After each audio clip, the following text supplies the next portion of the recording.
Current affairs को discuss करेंगे। यानी कि दोस्तों जनवरी और फरवरी महीने से करंट अफेयर्स के जितने भी इम्पोर्टेंट क्वेश्चन बन सकते हैं उन सभी क्वेश्चन को हम एक ही वीडियो के अंदर पढ़ेंगे। तो ये वीडियो बेहद ही शानदार होने वाला है, इसलिए वीडियो को बिना स्किप किए लास्ट तक जरूर देखें। तो आइए दोस्तों शुरुआत कर लेते हैं नंबर फर्स्ट क्वेश्चन से। नंबर फर्स्ट क्वेश्चन है, पीएम नरेंद्र मोदी ने एशिया के दूसरे सबसे बड़े इस्कॉन मंदिर का उद्घाटन कहाँ पर किया? एशिया के दूसरे सबसे बड़े इस्कॉन मंदिर का उद्घाटन पीएम नरेंद्र मोदी जी ने मुंबई में किया है। बी ऑप्शन करेक्ट हो जाएगा। हम क्वेश्चन को डिटेल से समझेंगे। देखो दोस्तों, पीएम मोदी जी ने जनवरी 2025 में मुंबई के खरघर में श्री श्री राधा मदन मोहन जी मंदिर का उद्घाटन किया। और दोस्तों ये जो मंदिर है ये एशिया का दूसरा सबसे बड़ा इस्कॉन मंदिर है। इसको बनाने में 12 वर्ष का समय लगा और इसको बनाने में 170 करोड़ रुपए का खर्चा आया है। मंदिर का नाम क्या है? श्री श्री राधा मदन मोहन जी मंदिर। ठीक है, याद रखना। नंबर सेकंड क्वेश्चन में आगे बढ़ने से पहले दोस्तों मैं बताना चाहता हूं अपनी ई बुक के बारे में। यदि आपको कंप्लीट करंट अफेयर्स पढ़ना है मंथली तो हमारी करंट अफेयर्स की बुक को परचेस कर लेना। इसमें मंथली करंट अफेयर्स तो मिल ही जाएगा पिछले एक साल का, इसके साथ में आपको टॉपिक वाइज करंट अफेयर्स भी मिल जाएगा। ठीक है, दूसरी हमारी जो ई बुक है वो स्टैटिक जीके की रामवाड़ी बुक है। तीसरी है साइंस की ई बुक। ठीक है, इन सभी ई बुक को आप जरूर परचेस कर लेना। लिंक आपको वीडियो के डिस्क्रिप्शन बॉक्स में मिल जाएगा या फिर यहाँ पर एक व्हाट्सअप नंबर भी दिख रहा है। ठीक है, तो इस पर भी आप कांटेक्ट कर सकते हैं यदि आपको कोई दिक्कत परेशानी समस्या जाती है तो। चलो नंबर सेकंड क्वेश्चन है, पीएम मोदी ने किस राज्य या फिर यूटी में सोनमर्ग सुरंग का उद्घाटन किया? दोस्तों सोनमर्ग सुरंग का उद्घाटन पीएम नरेंद्र मोदी जी ने अभी कहाँ पर किया है? जम्मू कश्मीर में। मोदी जी ने जनवरी 2025 को जम्मू कश्मीर के गंदेरबल जिले के गगनगीर में जेड मोड सुरंग या फिर जेड मोड सुरंग को सोनमर्ग सुरंग के नाम से भी जाना जाता है, इसका उद्घाटन किया है। ये जो सुरंग है ये श्रीनगर लेह राष्ट्रीय राजमार्ग पर बनाई गई है जो कि गगनगीर को सोनमर्ग शहर से जोड़ती है। सुरंग की लंबाई है 6.5 किलोमीटर। नेक्स्ट क्वेश्चन है, हाल ही में प्रथम खो खो वर्ल्ड कप 2025 का खिताब किस देश की महिला टीम ने जीता है? तो दोस्तों पहली बार खो खो वर्ल्ड कप हुआ है। ठीक है, और खो खो वर्ल्ड कप का जो खिताब है ये महिला कैटेगरी और पुरुष कैटेगरी दोनों कैटेगरी में अपने देश की टीम ने जीता है। यानी कि दोनों कैटेगरी की विजेता कौन है? भारत है। ठीक है, हम डिटेल से समझ लेते हैं। देखो खो खो वर्ल्ड कप 2025 में पहली बार हुआ है, यानी कि पहला संस्करण है। तो खो खो में विजेता कौन है? भारतीय खो खो टीम, महिला खो खो टीम और पुरुष खो खो टीम दोनों भारत की ही विजेता हैं। उपविजेता नेपाल की टीम है, तो नेपाल की महिला और पुरुष दोनों टीमें उपविजेता हैं। याद करने में आसानी होगी। आयोजन कहाँ पर किया गया? नई दिल्ली के इंदिरा गांधी इंडोर स्टेडियम में इसका आयोजन किया गया है। आयोजन किसने किया?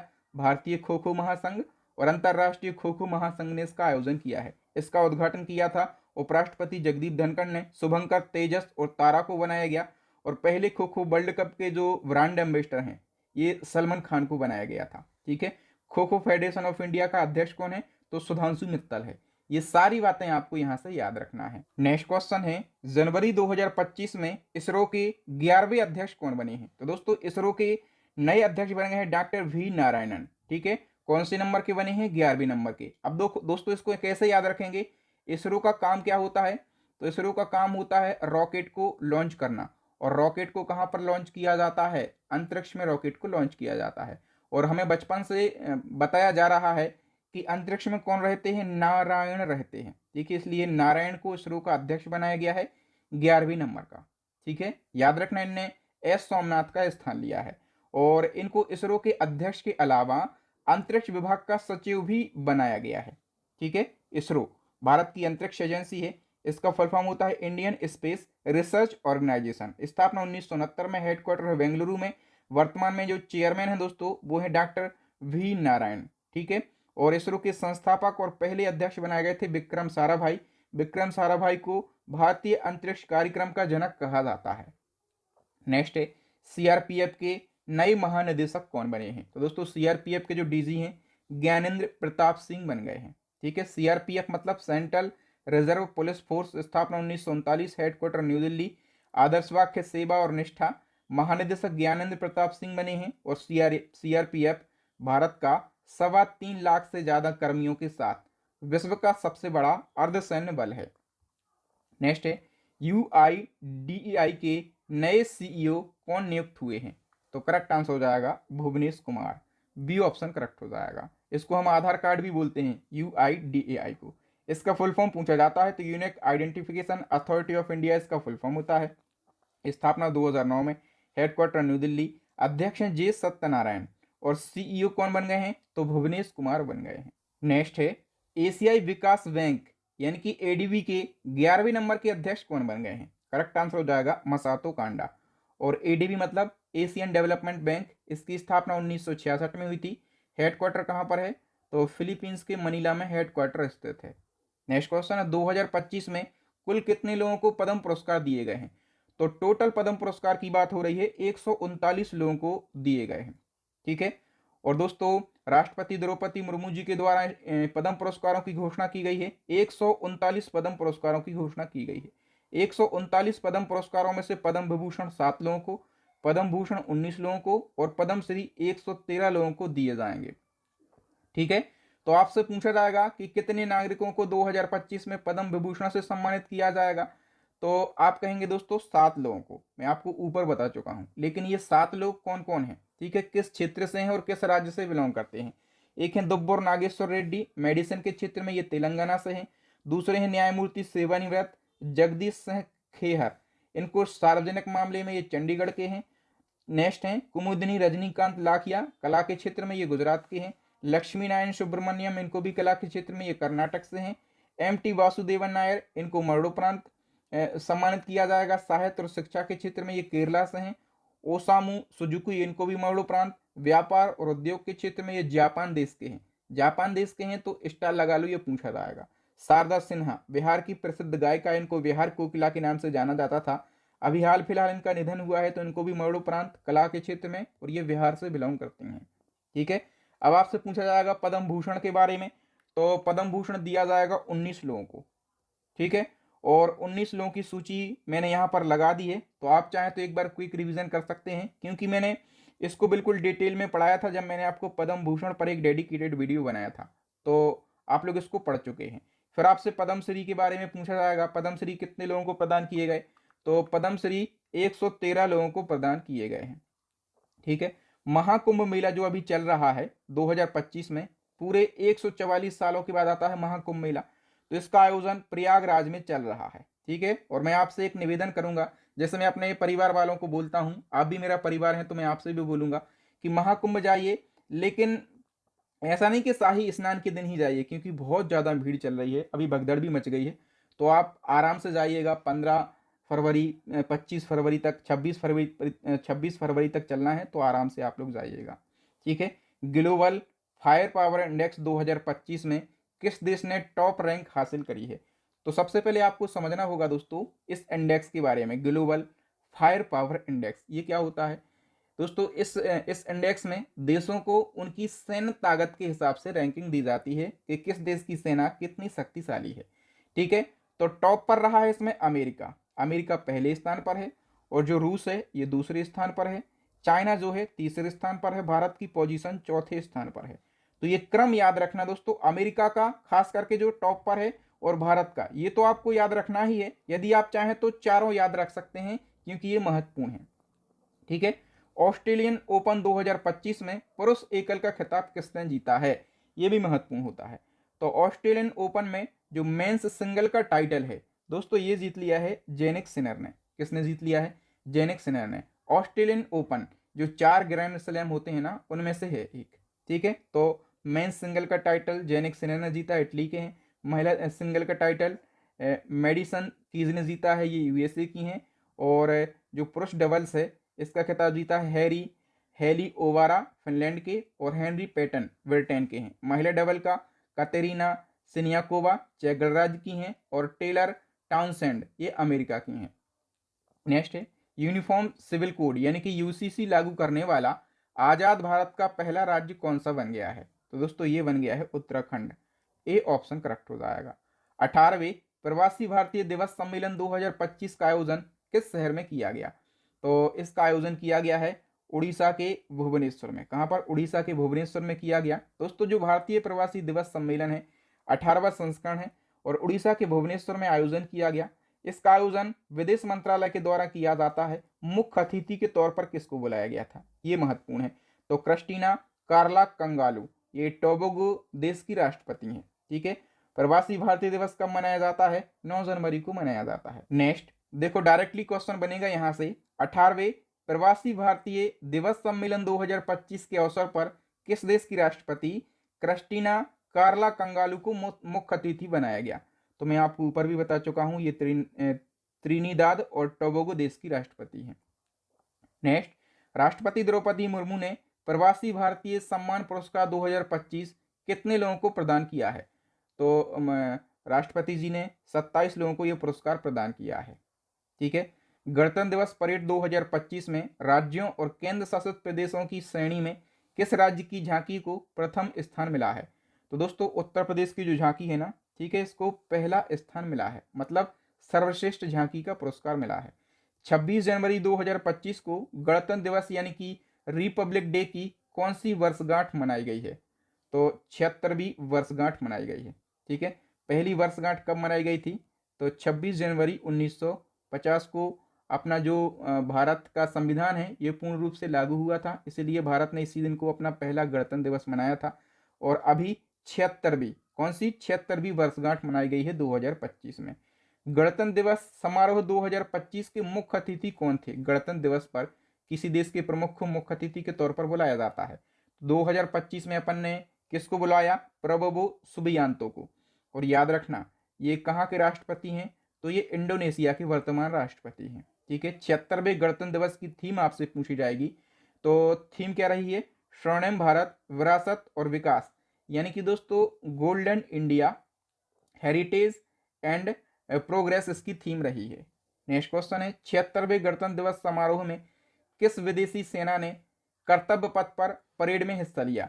तो देखो, जो जिस देश के राष्ट्रपति मुख्य अतिथि के तौर पर बुलाए गए थे उसी देश की सेना ने कर्तव्य पथ पर परेड में हिस्सा लिया है, मतलब इंडोनेशिया की। 76वें गणतंत्र दिवस पर पहली बार किस मिसाइल का प्रदर्शन किया गया। तो पहली बार प्रलय मिसाइल का प्रदर्शन किया गया है। 76वें गणतंत्र दिवस पर तीनों सेनाओं, इसको कहा जाता है ट्राई सर्विस, तो तीनों सेनाओं की संयुक्त झांकी पहली बार प्रदर्शित की गई है। इस झांकी का विषय क्या था, करेक्ट आंसर हो जाएगा सशक्त और सुरक्षित भारत। नेक्स्ट, समलैंगिक शादी का कानून लागू करने वाला दक्षिण पूर्व एशिया का पहला देश कौन सा बन गया है। सही आंसर हो जाएगा ऑप्शन ए, थाईलैंड। नेक्स्ट है, फिडे शतरंज विश्व कप 2025 की मेजबानी कौन सा देश करेगा। तो देखो दोस्तों, जो फिडे शतरंज वर्ल्ड कप 2024 है, सबसे पहले 24 की बात करें तो 24 किसने जीता था, अपने देश के डी गुकेश ने जीता था। और डी गुकेश ये वर्ल्ड कप जीतने वाले विश्व के सबसे युवा खिलाड़ी बने थे। ठीक है। तो 2025 की बात अभी हो रही है, 2025 में कौन जीता है वो बाद में पता चलेगा, लेकिन अभी पता चला है कि आयोजन अपने देश भारत में किया जाएगा। ठीक है। सुभाष चंद्र बोस आपदा प्रबंधन पुरस्कार 2025 के लिए किस संस्था को चुना गया। देखो, जो सुभाष चंद्र बोस आपदा प्रबंधन पुरस्कार है ये दो कैटेगरी में दिया जाता है। एक तो संस्थागत श्रेणी, मतलब ये संस्थाओं को दिया जाता है, और दूसरा दिया जाता है व्यक्तिगत श्रेणी, मतलब व्यक्तियों को भी प्रदान किया जाता है। ठीक है। इस पुरस्कार की शुरुआत 2019 में हुई थी, तो अभी 2025 में दोस्तों ये पुरस्कार जो है ये भारतीय राष्ट्रीय महासागर सूचना सेवा केंद्र को दिया जाएगा। ठीक है। अच्छा, इस संस्थान का हेडक्वार्टर कहाँ पर है, हैदराबाद में। और इसकी स्थापना कब हुई थी, 1999 में। देखो, जब कोई चीज चर्चाओं में रहती है तो उसका मुख्यालय और स्थापना दोनों पूछी जाती हैं। तो मैं कोशिश करता हूं कि जो महत्वपूर्ण फैक्ट है वो मिस ना हो, क्योंकि यहीं से क्वेश्चन जनरेट होते हैं एग्जाम में। नेक्स्ट क्वेश्चन की हम बात करें, पराक्रम दिवस कब मनाया जाता है। तो दो क्वेश्चन पूछे जाते हैं, एक कब मनाया जाता है तो आप कहेंगे 23 जनवरी को, दूसरा किसकी जयंती पर, तो सुभाष चंद्र बोस की जयंती पर, क्योंकि 23 जनवरी को क्या होता है, सुभाष चंद्र बोस की जयंती होती है। और ये दिवस इसकी घोषणा कब की गई थी इसको मनाने की, 2021 में। जनवरी 2025 में डोनाल्ड ट्रंप अमेरिका के कौन से नंबर के राष्ट्रपति बने हैं। तो डोनाल्ड ट्रंप अमेरिका के 47वें नंबर के राष्ट्रपति बने। और इसी क्रम में अमेरिका के नए उपराष्ट्रपति भी बने हैं, इनका नाम है जेडी वेंस। क्या नाम है, जेडी वेंस। नेक्स्ट, भारत के लोकपाल ने पहला लोकपाल स्थापना दिवस कब मनाया। पहला लोकपाल स्थापना दिवस मनाया है लोकपाल ने, कब मनाया, 16 जनवरी 2025 को। लोकपाल की स्थापना कब हुई थी? 16 जनवरी को तो हुई होगी, लेकिन सन याद रखना 16 जनवरी 2024 को। ठीक है, इसके जो पहले अध्यक्ष हैं वो पीसी घोष बनाए गए थे, पिनाकी चंद्र घोष। और वर्तमान में अध्यक्ष कौन है? तो एएम खानविलकर। कौन है? एएम खानविलकर जो है ये लोकपाल के वर्तमान में अध्यक्ष हैं। नेक्स्ट है, किस केंद्र शासित प्रदेश के वर्जिन नारियल तेल को जीआई टैग प्रदान किया गया? तो ये जो वर्जिन नारियल तेल है ये अंडमान निकोबार का है और उसको जीआई टैग दिया गया है। किस देश में निकोलस मादुरो ने तीसरी बार राष्ट्रपति पद की शपथ ली है? तो निकोलस मादुरो ये कहाँ के राष्ट्रपति बने हैं तीसरी बार? वेनेजुएला के। बताइए, किस देश ने भारतीय उद्योग परिसंघ के पूर्व डीजी तरुण दास को मानद नागरिक पुरस्कार यानी कि सर्वोच्च सम्मान दिया है? तो सही आंसर हो जाएगा सिंगापुर देश ने दिया है। थोड़ी सी डिटेल से हम समझेंगे। जो सिंगापुर की राष्ट्रपति हैं थर्मन षडमुखरत्नम, ठीक है, ये भारतीय मूल के हैं और इनने 15 जनवरी 2025 को भारतीय उद्योग परिसंघ के पूर्व डीजी तरुण दास को सिंगापुर का सर्वोच्च सम्मान यानी कि मानद नागरिक पुरस्कार से सम्मानित किया। तरुण दास इस सम्मान को पाने वाले दूसरे भारतीय हैं। इनसे पहले एक और भारतीय हुए हैं, रतन टाटा, जिनका निधन हुआ है, मशहूर उद्योगपति थे। ठीक है, उनको भी ये सम्मान मिल चुका है। बताइए, राष्ट्रीय फुटबॉल चैंपियनशिप संतोष ट्रॉफी 2024-25 की विजेता टीम का नाम क्या है? तो करेक्ट आंसर हो जाएगा दोस्तों, ये खिताब जीता है पश्चिम बंगाल की टीम ने। संतोष ट्रॉफी का 78वां संस्करण खेला गया है। ठीक है, और उपविजेता कौन रही है? रनर अप केरला उपविजेता रही है। नेक्स्ट, हाल ही में कौन सी महिला क्रिकेटर वनडे में सबसे तेज शतक बनाने वाली भारतीय क्रिकेटर बन गई हैं? तो वनडे में सबसे तेज शतक लगाने वाली भारतीय क्रिकेटर जो हैं ये बन गई हैं स्मृति मंधाना। इनने 70 गेंदों में शतक जड़ा है। इसी क्रम में अंडर 19 क्रिकेट में तिहरा शतक बनाने वाली पहली भारतीय कौन बनी है? अंडर 19 क्रिकेट में तिहरा शतक ये बनाया है इरा जाधव ने, याद रखना इनका नाम। दिसंबर 2024 में महिला टेस्ट क्रिकेट में सबसे तेज शतक का नया रिकॉर्ड किसने बनाया है? तो ये बनाया है दोस्तों नेट स्काईब्रंट ने। ठीक है, ये इंग्लैंड की हैं और इनने महिला टेस्ट क्रिकेट में मात्र 96 गेंदों में शतक जड़ा है। ठीक है, नेक्स्ट क्वेश्चन है, हाल ही में प्रथम खो खो वर्ल्ड कप 2025 का खिताब किस देश की महिला टीम ने जीता है?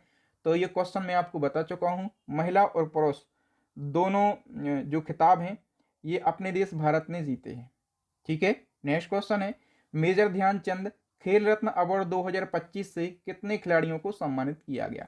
तो मेजर ध्यानचंद खेल रत्न अवार्ड ये जो है भारत का सर्वोच्च खेल सम्मान है और 2024 का ये सम्मान 4 जनों को दिया गया है। कितने जनों को?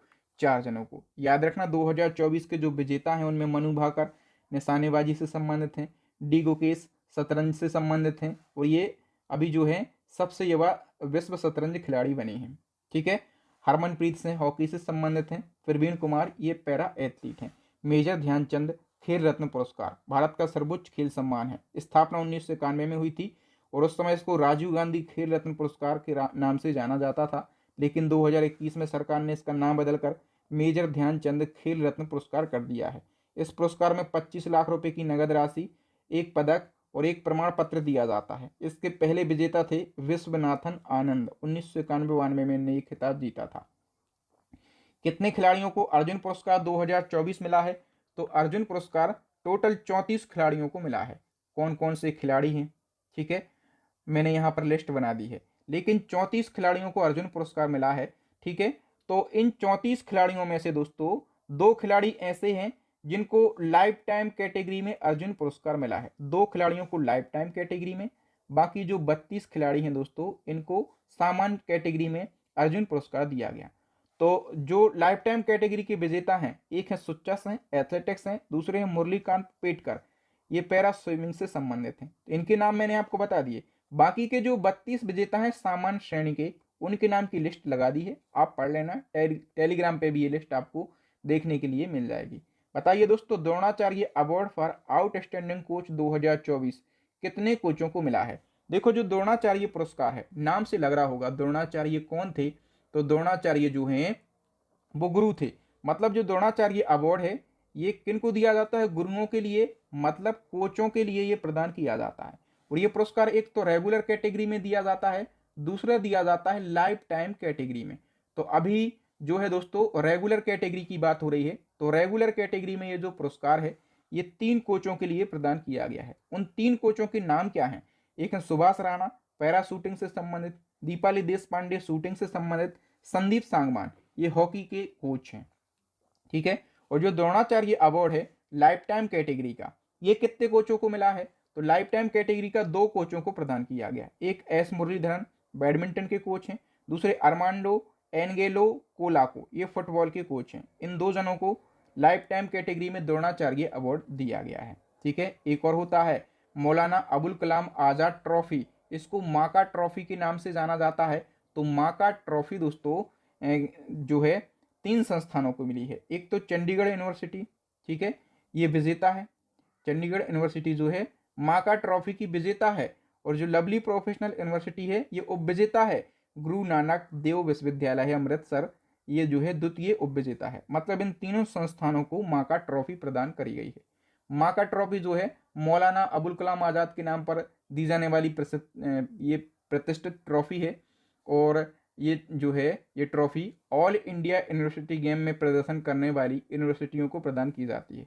1956-57 में इसकी शुरुआत हुई थी। नेक्स्ट, सबसे ज़्यादा ग्रैंड स्लैम मैच खेलने वाले खिलाड़ी कौन बन गए हैं? करेक्ट आंसर हो जाएगा नोवाक जोकोविच। टोटल ने 430 ग्रैंड स्लैम मैच खेले हैं। हाल ही में इसरो ने स्पेडेक्स डॉकिंग प्रयोग किया। इस उपलब्धि को प्राप्त करने वाला भारत कौन सा वह देश बन गया है? तो स्पेडेक्स डॉकिंग प्रयोग किया है भारत ने, और इस उपलब्धि को प्राप्त करने वाला अपना देश भारत जो है ये चौथा देश बन गया है। कौन से नंबर का? चौथा। यूरोपीय जलवायु एजेंसी कोपरनिकस के अनुसार अब तक का सबसे गर्म वर्ष कौन सा रहा है? तो कोपरनिकस जो है यूरोपीय जलवायु एजेंसी है, इसके अनुसार अब तक का सबसे गर्म साल जो है ये बना है 2024। नेक्स्ट है आर्मी कमांडर जोसेफ ऑन को किस देश का राष्ट्रपति चुना गया है? सही आंसर हो जाएगा लेबनान देश का। आधिकारिक रूप से ब्रिक्स का 10वां स्थायी सदस्य कौन सा देश बन गया है? तो करेक्ट आंसर हो जाएगा दोस्तों इंडोनेशिया बना है, ठीक है। और अभी एक और फैक्ट याद रखना, अभी एनडीबी का 10वां सदस्य बना था एक, ठीक है, एनडीबी का 10वां सदस्य। तो एनडीबी का जो 10वां सदस्य दोस्तों ये अल्जीरिया को बनाया गया था। नेक्स्ट है बीमा सखी योजना शुरू करने वाला पहला राज्य कौन सा बन गया? बीमा सखी योजना जो है ये केंद्र सरकार की योजना है, और एक्चुअल में ये एलआईसी की एक पहल है, ठीक है, एलआईसी की एक पहल है। महिलाओं के लिए प्रॉपर ट्रेनिंग अरेंज करी जाती है एजेंट बनने के लिए एलआईसी का, ठीक है। ट्रेनिंग के दौरान भी महिलाओं को पेमेंट दिया जाता है, और ट्रेनिंग करके यदि महिलाएं जो हैं काम करना चाहती हैं तो उनके लिए एक सैलरी फिक्स कर दी जाती है।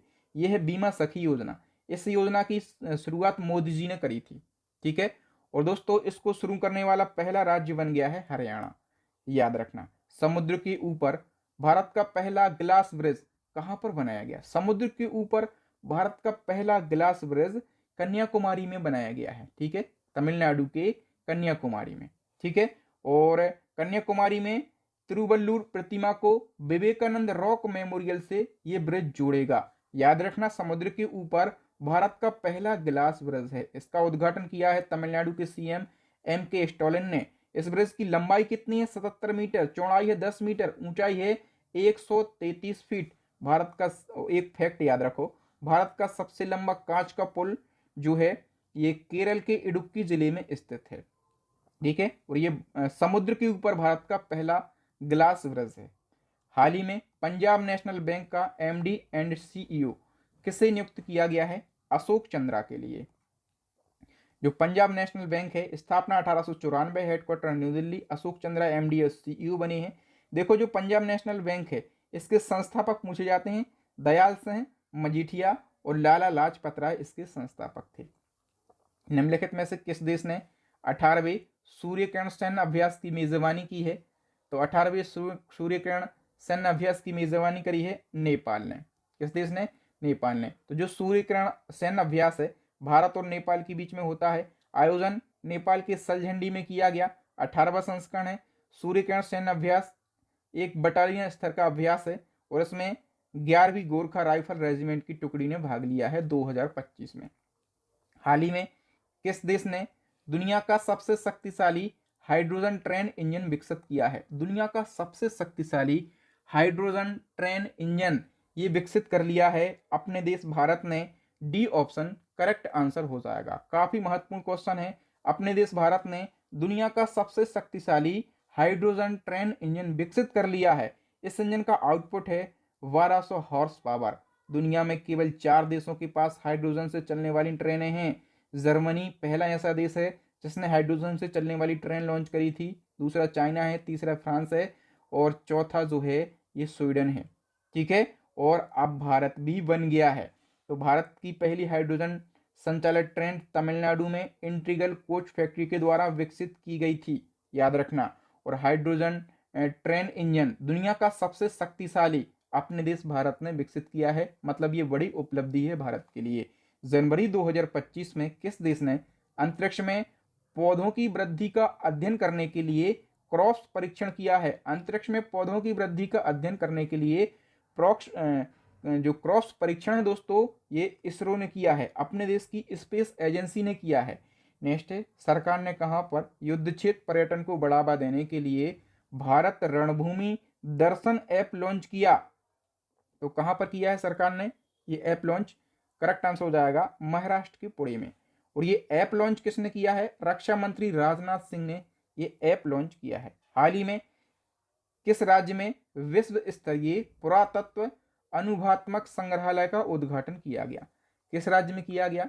तो गुजरात में। और गुजरात के वड़नगर में इसका उद्घाटन किया है गृह मंत्री अमित शाह ने।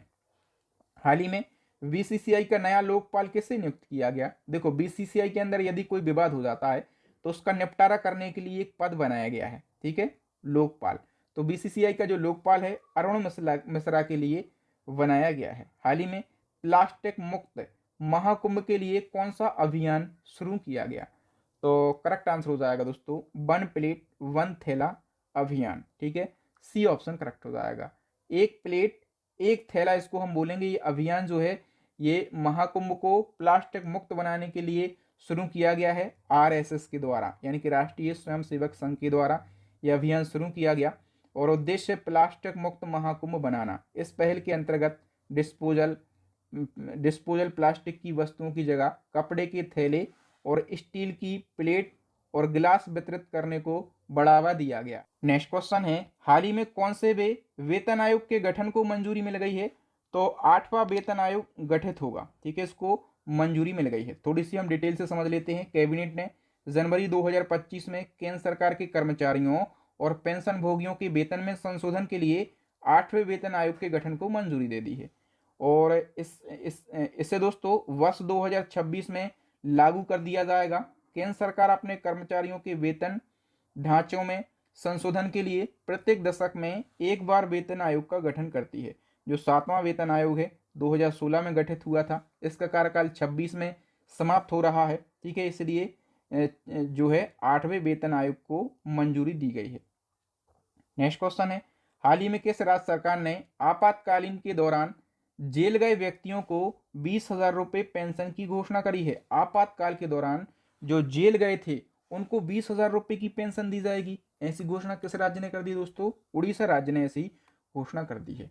ठीक है, तो जो आपातकाल है ये इंदिरा गांधी जी की सरकार में लगा था। ठीक है, 1975 से 1977 तक। ठीक है, तो उस समय जो जेल गए थे, ठीक है, उन व्यक्तियों को 20,000 रुपये की पेंशन उड़ीसा सरकार के द्वारा दी जाएगी।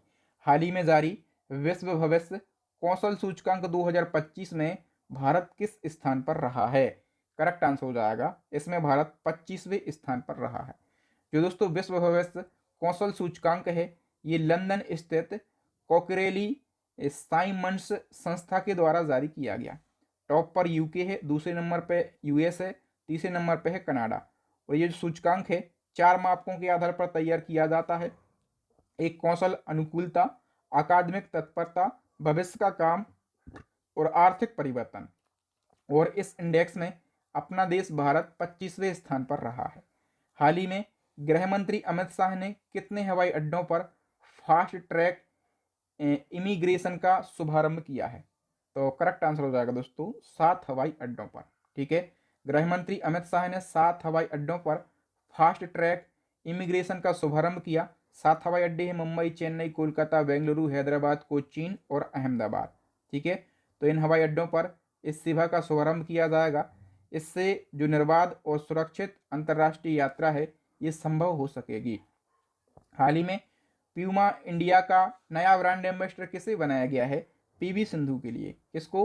पीवी सिंधु के लिए। कुछ ब्रांड एम्बेसडर जो अभी हाल ही में नियुक्त हुए हैं, जैसे पूमा इंडिया की बन गई हैं पीवी सिंधु, और जो पहला खो खो वर्ल्ड कप हुआ इसके brand ambassador Salman Khan, Madhya Pradesh tourism के पंकज त्रिपाठी, थाईलैंड टूरिज्म के सोनू सूद, और भारतीय साइबर अपराध समन्वय केंद्र की रश्मिका मंधाना, बंदरगाह मंत्रालय जो है इसकी मनु भाकर, लोरियल पेरिस की ग्लोबल एम्बेसडर आलिया भट्ट और ऐश्वर्या राय बच्चन, प्ले स्पोर्ट की सानिया मिर्जा, मैरी कॉम और रणविजय सिंह, मोटो जीपी इंडिया के ब्रांड एम्बेसडर शिखर धवन को बनाया गया है।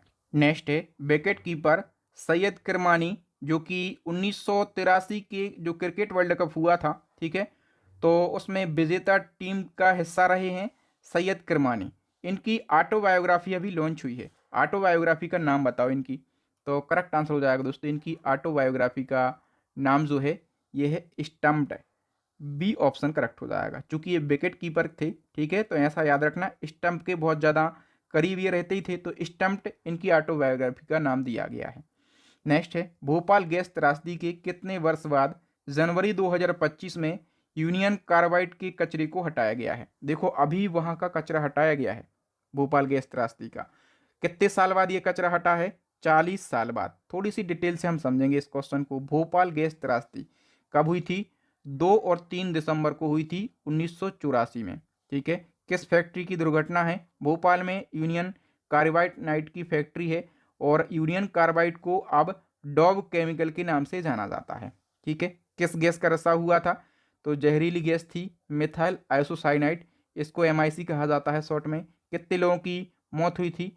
तो करीब 15,000 से ज़्यादा लोग मर गए थे।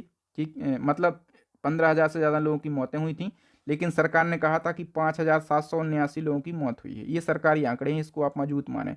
ठीक है, बाकी ऐसा मानना है लोगों का 15,000 से ज़्यादा लोग मरे थे। घायल हुए थे 5 लाख से ज़्यादा, और इस हादसे का जो मुख्य आरोपी था वो था कंपनी का CEO, उसका नाम था वॉरेन एंडरसन। याद रखना, ठीक है। पूरे 40 साल बाद ये जो कचरा था अब जनवरी 2025 में हटाया गया है। एक पुस्तक है Jammu Kashmir and Ladakh through the ages, इनमें से किसने इस पुस्तक को लॉन्च किया है? तो फोटो देख के आप समझो, गृह मंत्री अमित शाह ने इस पुस्तक को लॉन्च किया है। ठीक है, याद रखना जनवरी 2025 को नई दिल्ली में। और केवल बुक का टाइटल याद रखो, जम्मू कश्मीर एंड लद्दाख इस पुस्तक का टाइटल है। इस किताब में जम्मू कश्मीर और लद्दाख के 3000 वर्षों का इतिहास दर्ज है। इस किताब को नेशनल बुक ट्रस्ट और भारतीय ऐतिहासिक अनुसंधान परिषद के सहयोग से तैयार किया गया है। जनवरी 2025 में 31वीं राष्ट्रीय बाल विज्ञान कांग्रेस का आयोजन कहाँ पर किया गया? करेक्ट आंसर हो जाएगा मध्य प्रदेश की राजधानी भोपाल में। हाल ही में S जयचंद्रन नायर का निधन हो गया है। S जयचंद्रन नायर कौन थे ये? तो ये मलयालम, ये जो हैं ये कौन थे? तो करेक्ट आंसर हो जाएगा दोस्तों, ये थे मलयालम लेखक और पत्रकार थे। और कहाँ से ये संबंधित हैं? तो केरला से ये संबंधित हैं। ठीक है, 2 जनवरी को इनका निधन हो गया है।